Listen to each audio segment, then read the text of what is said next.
Hey guys, another day, another vlog.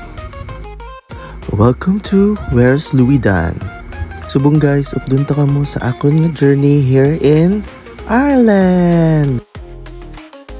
Sugat na kita ni Natalie kag ni James from the airport. So wala gi ko guys idea kung anong itinerary kay sila na nag-obra for me.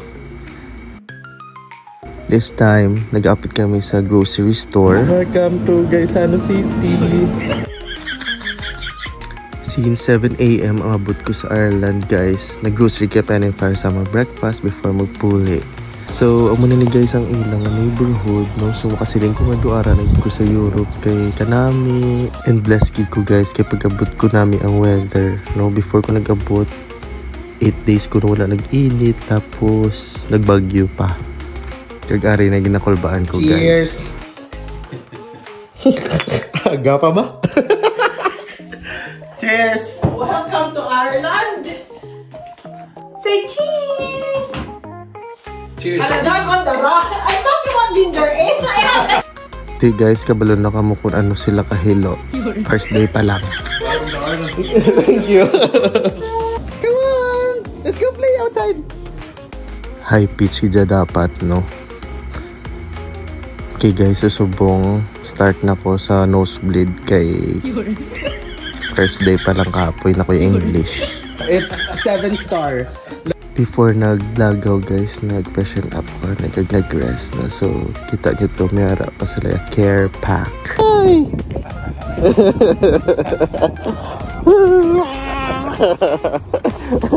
Gatawa ko guys, ikakadlaw-kadlaw lang ako na kay kapoy na ko yung English. Anyways, ang first day guys, ari kami sa Phoenix Park, no? So, isa na siya sa pinakadako nga park diri sa Dublin. No? So, ang among activity subong is mag-feed kami sa deer. So, kita mong plastic ni Nat na may carrots. So,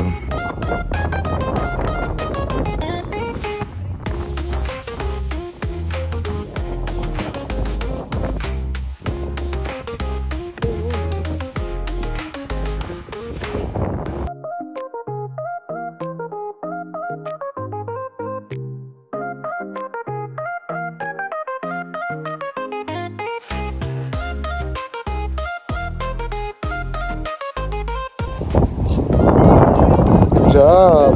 Slowly. Wow. Tapos ang story. Wow.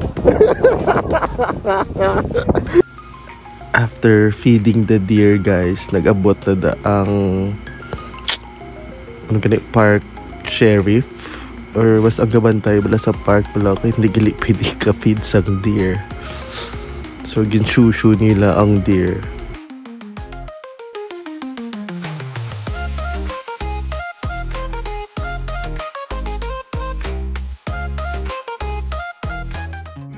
So, after our wonderful time at the park, we decided to go to the city center na. So, amon itinerary is we don't have actually itinerary, ma-walk lang kami. And blessed naman kita guys with good weather. So, hindi siya mayo init, hindi mo siya mayo tugna kag wala hangin. So, ano siya guys, no? So, makita mo sa Europe everywhere, damo gid siya tram, no? So, ila di transportation is tram, bus, and train. No? So, tagal na wala kami itinerary. So, wala nalabyan na ginamon ang National Museum of Ireland. So, siya ang turista, nag-emote na siya guys sa National Museum. So, ako, hindi mo magpaperde. So, kung bako ako man, videohin mo ka na pak. Ang National Museum of Ireland, kuno guys, is the primary institution kung sa diin gina-preserve nila, gina-showcase ang Ireland's cultural, historical, and archaeological heritage, no? So, magsulod ka, actually libre man siya, pero wala na kami sulod ni Natalie, so din na kami sagwa na nag-video lang for the clout, So muna siya guys ang outside. So hindi man kami ang museum person, so wala na kami nagsulod. Nag-continue na kami guys ang amon nga lakat. So muna sa guys ang tsura sa Ireland. Pero doon pa na siya sa likod nga park. So samtang galakat kami nalabyan naman ang 4 courts. No, so tawa ko na kay 4 courts ko no ngalan, kay 4 ko no ka pilar. Pero pag tanaw gali, hindi siya 4 best. 6. Ang 4 courts gali guys, the Supreme Court na siya. So design na siya ni James Gandon kag na-complete sa 19th century. So umuwi na siya guys, no. Kung nara ka sa Europe or sa bakasyon, lakat kay Jepron sa Bacolod ako galakat. Tapos nakalabot kami sa Capel Street. So ang Capel Street malusot dahil sa isa pagkid ka famous nga street which is the Henry Street. So damo na di buskers.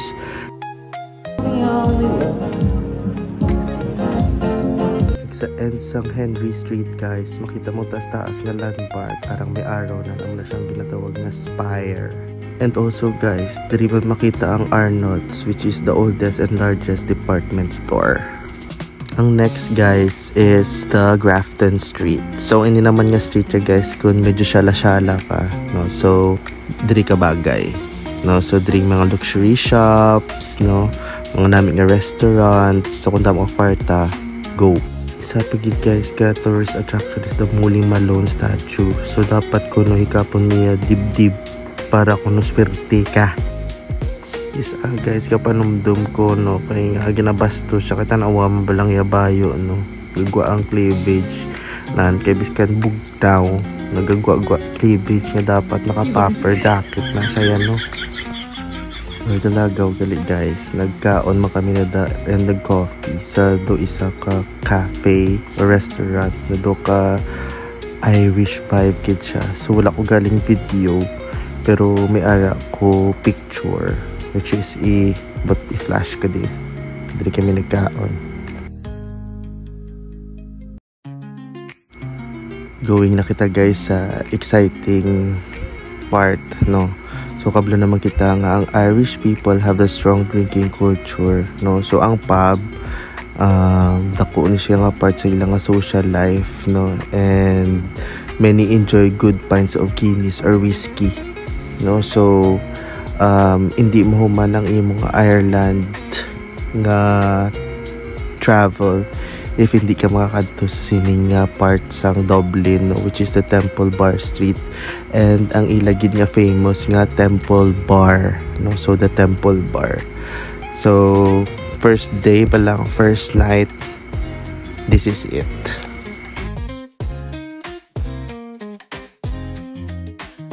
So pagsulod namon medyo damo tao, no. So kaya maging siyang famous nga pub sa Dublin which is the Temple Bar. So nakita mo man to sa reaction ni Natalie habang gutok ko no. Kag isa pa guys nga nagutok ang mga pubs during that time kay miyara 7 Nations, no. So fan man ni sila sang football, no. So tanan nga pub kapag wa sang ilang nga game, no. So kung football enthusiast ka guys, pa-enjoy kay kid, no. Kay biskan ako hindi ko football enthusiast pero during that time, no, enjoy ko.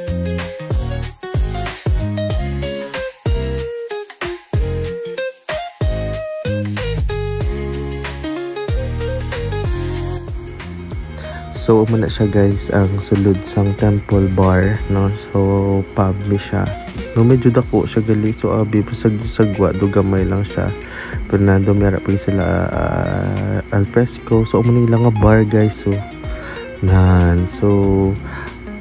ang mga bar diya sa Ireland or ang mga pubs are very aesthetic, no. So damo ka na guys makita nga sila terno sila guys. So kung may ara culture sa Ireland nga kung may mga bachelor's party, no, mga pub crawl na sila tapos maparehas-parehas pi outfit na sila or may ara sila theme. So since first time ta guys sa Ireland, first time ta mag-try sang Guinness na pint. Meron na sila nga like dapat ko no ma-split mo ang G, no? So since first time ko explaining sang waiter sa ako. The Guinness, when I give you the Guinness, it's gonna be like this. You know, you look this color. So you have to wait until it go like this, and then you drink. Because if not, you're gonna drink the foam. Pero wala po guys, kabalo ko na itsindihan ko to. Kaya kabalo ko guys sa Ireland to medyo budlay ang nila accent. English nila ba, pero budlay accent nila kag per like area dulay lain nila accent, no? So medyo kung baguhan ka pa lang hindi ka may kaintindi.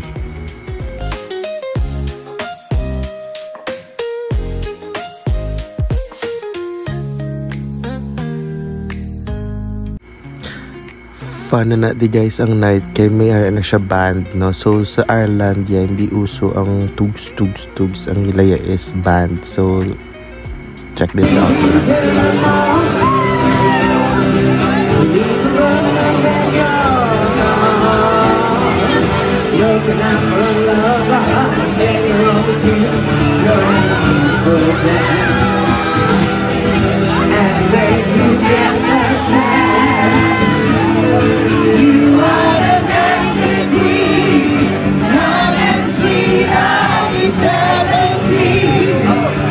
So fun lang guys, no? So sa mga kaedad ko, sinong madumduman yung band nga daw amoning ilang genre like traditional Irish music. Meron na kamo in mind guys. Comment down below. Comment down below.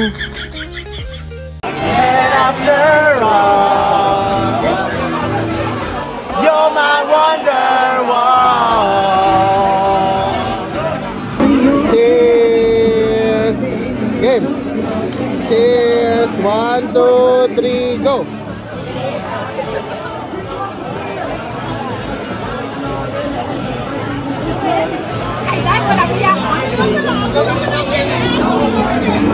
Mary! Lagi apon!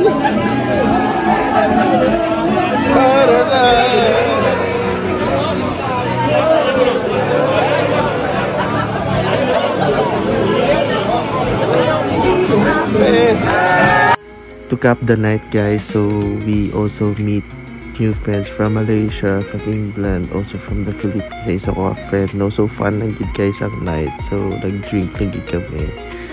And then nag-drink. So diri na lang taanay guys. See you in my next vlog. Bye-bye!